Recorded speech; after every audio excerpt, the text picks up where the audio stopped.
going to pack a gingival retraction cord on the 3/5. The first thing we're going to do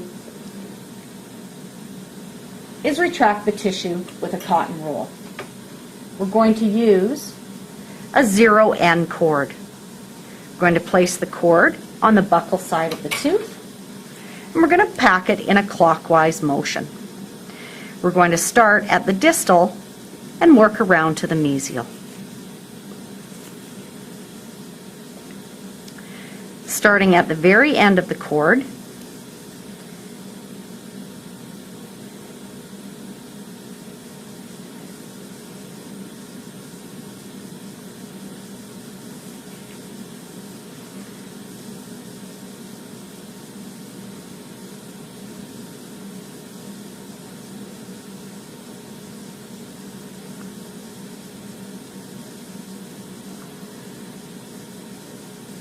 we're going to pack the cord into place.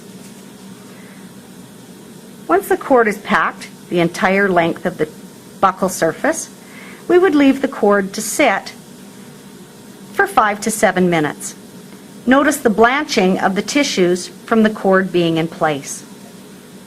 After letting the cord sit for 5 to 7 minutes, we'll take cotton pliers and take a hold of the tag on the end of the cord and just gently pull it out of the tissue.